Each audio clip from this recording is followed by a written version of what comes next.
मगर शरीयत वो पुल सिरात है जिससे गुजरना लोगों के सामने ये बड़ा मुश्किल है।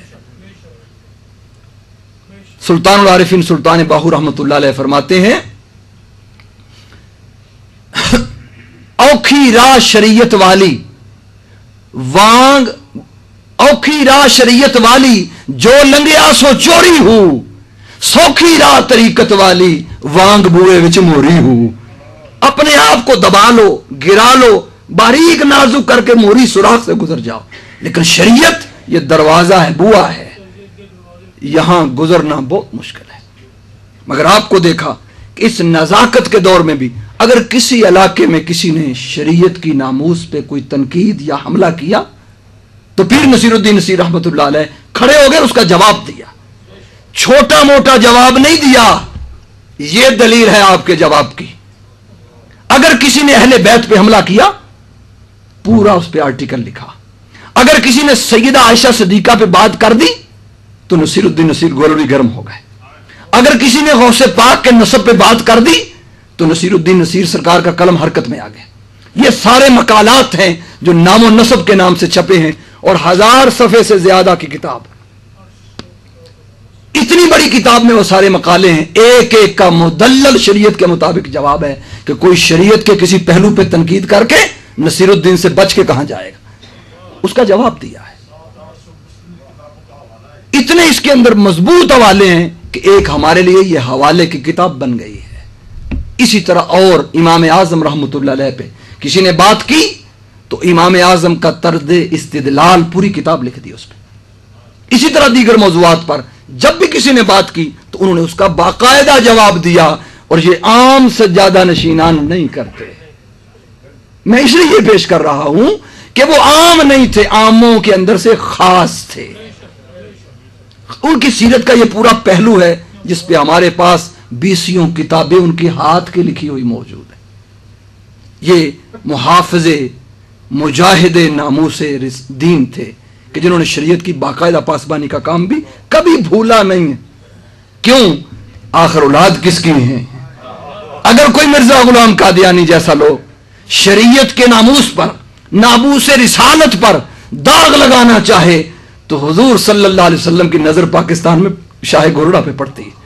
मेरे अली मेरी हदीसों को तावील की कैंची से कुतर रहा है गुलाम अहमद कादियानी, कब तक बैठे रहोगे? उठो और खड़े हो जाओ। वो खून है जो आज भी तड़प रहा है और वो अपनी असल से जा मिला है। इनकी सीरत का वो पहलू तारीखी एतबार से भी, इल्मी एतबार से भी हमें सामने रखने की जरूरत है, उस पर काम करने की जरूरत है। इसी तरह बेमिसल दीनी अदीब थे, इस्लाम के अदीब थे, अदब के बड़े माहिर थे।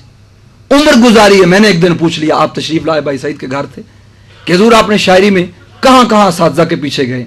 फरमाते हैं शाह साहब 10 साल हिंदुस्तान पाकिस्तान के जितने बड़े बड़े उस्ताद थे सबके जाकर दरवाजे पे बैठ के सीखिए, ताकि जब मैं बात करूं तो उस अदब के लेवल पे हो कि बड़े बड़े भी उसको सर धुन के सुनते रहें।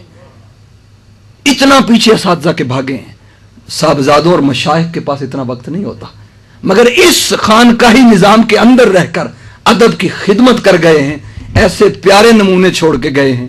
अगर किसी बंदे के पास वक्त हो, उसका दिल लगता ना हो और उसका शौक अदब वाला हो, तो आपके किसी मजमूए को उठा के पढ़े, उसके दिल में लज्जत आ जाएगी, दिल की सख्ती दूर होगी।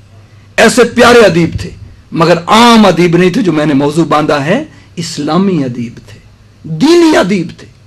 गजल का रंग हो, रुबाइयात हो, अरबी, फारसी, पूर्वी, हिंदी, पंजाबी, सराइकी, इनको 7 जबानों के अंदर कलाम लिखा है।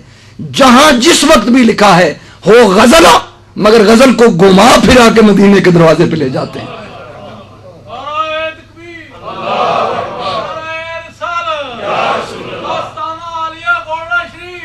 और जहन इतना रोशन था। अभी आपने कितने कलाम आपके सामने सुने हैं। नाज भाई ने बड़ी खूबसूरत चीज वो पढ़ी है, इस तरह शुअरा ने उनकी नातें पढ़ी हैं। उसमें कलाम देखें, कुरान और हदीस का तर्जमा बाज़ अशार ऐसे हैं, बिल्कुल तर्जमा है उसी तरह।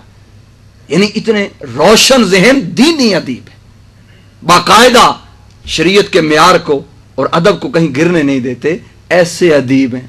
हमारे यहां अदीब उसको कहते हैं کہ जो जदीद लिटरेचर का बड़ा माहिर हो, वो बेशक दुनिया जहान का बेअदब, उसे अदीब कहते हैं, मगर आप वो अदीब थे कि जो दीन के बयान पर बाकायदा दीनी अदीब थे। इस पूरे पहलू को बयान करने की अशद ज़रूरत है।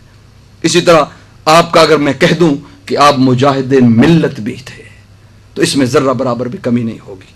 इसलिए कि मुल्क को कौम के किसी महाज पर अगर किसी बादशाह ने, सियासतदान ने, किसी बड़े दुनियादारी के आदमी ने भी आपको किसी मजलिस में बुलाया है, तो वहां मिल्लत की पासबानी की बात की है, हुक्मरानों के आगे झुके नहीं है। किसी के सामने झुक के ऐसी बात नहीं की है कि उसको खुश करने के लिए, एक चंद टुकड़ों के लिए उसके हो गए हों। इस पे बड़ी खूबसूरत आपने एक गजल लिखी है जो पेश कर रहा हूं, सिर्फ 2-3 शेर उसके। ये अजीब दौर है रूनमा कि अदब का पास नहीं रहा, ना वो अहले दर्द की हुर्मतें, ना वो एहतराम मकाम है। कहूं मैं भला वो बुरा कहें, करूं मैं वफा वो जफा करें। उन्हें अपने काम से गर्ज है, मुझे अपने काम से काम है। तेरे संगे दर पे जो हो अदा, वही एक सजदा है काम का। ये एक नमाज है इश्क की जो बगैर शर्त इमाम है। मैं नसीर फक्र सरिश्त हूं, मैं नसीर फक्र सरिश्त हूं। अब गजल कह रहे हैं और फकीरी की तरफ चले गए। मैं नसीर फक्र सरिश्त हूं कि मुरीद साकी चिश्त हूं। गजल कह रहे हैं, साकी चिश्त पे पहुंच गए। मैं नसीर फक्र सरिश्त हूं कि मुरीद साकी चिश्त हूं। मुझे बादशाहों से काम क्या, उन्हें दूर ही से सलाम है। यानी बादशाहों के दर पे झुकने वाले नसीर नहीं थे, बल्कि खानकाहे चिश्त के दरवाजे पे जाके हाजिरी देने वाले वो नसीर थे। तो इसमें अगर देखें तो वो मुजाहिद मिल्लत नजर आते हैं। मिल्लत का मुजाहिद वही हो सकता है जो जिस महाज पर भी बैठा हो, वो मिल्लत की कदरें जो हैं उनकी पासबानी अपने जहन में रखता हो। लिहाजा जहां भी गए जुर्रत से मिल्लत की नुमाइंदगी की, यह है मुजाहिद मिल्लत। मैंने पिछली दफा भी आपको हवाला दिया था, नफाज शरीयत की बात हुई, आपको भी बुलाया गया, खुसूसी खिताब के लिए दावत दी गई, आप भी जरा खिताब कर दें। दिल में यह था कि ये सारे साहबजादे अगर तायद कर देंगे तो हम जीत जाएंगे, वोट मिल जाएंगे। तो आपने खूबसूरत बात कही, अगर नफाज शरीयत की बात करते हो तो नसीर क्या सारे मशाइख तुम्हारी जूतियां उठाएंगे अगर शरीयत के निफाज की बात करो। लेकिन अगर शरीयत से मजाक किया तो सबसे पहले गोली चलाने वाला नसीरुद्दीन होगा। इतनी जुर्रत हुक्मरानों के सामने बयान करना, यह मुजाहिद मिल्लत ही कोई कर सकता है। तो इन पहलुओं को जमा करने की जरूरत है। हमारे सामने सारी जिंदगी तो नहीं गुजरी, जिनके सामने गुजरी है इनको जमा करने की जरूरत है। और आखिरी बात, आप बेशक आलमी इस्लामी लीडर जरूर थे। जहां भी यूरोप में आए हैं आपने इस्लाम की नुमाइंदगी करते हुए, जहां भी कोई आपको लेके गया है आपने इस्लामी क़यादत का हक अदा किया है, अपनी नुमाइंदगी पेश की है। एक आलमी सतह की क़यादतों की हमें जरूरत है। बेशक वो इतनी आलमगीर शख्सियत कि जो पूरी दुनिया को जमा कर दे, वो ना हमें मिली है। अल्लाह के हुजूर दुआ है वो हमें जल्द मिले, मगर अपनी बसात के मुताबिक खानकाही निजाम की जंजीरों में जकड़ा हुआ एक साहबजादा इतना आजाद होकर भी बाहर आए, कम ही किसी को नसीब हुआ है। अल्लाह के हुजूर दुआ करते हैं अल्लाह पाक उनकी कब्र को और रोशनी अता फरमाए और आला हजरत रहमतुल्लाह अलैह सुल्तान गोल्डा के कुर्ब में उनको खास जगह अता फरमाए। बारगाह रिसालत में आपकी आंखों का तारा बना दे। वमा अलैना इल्लल बलाग।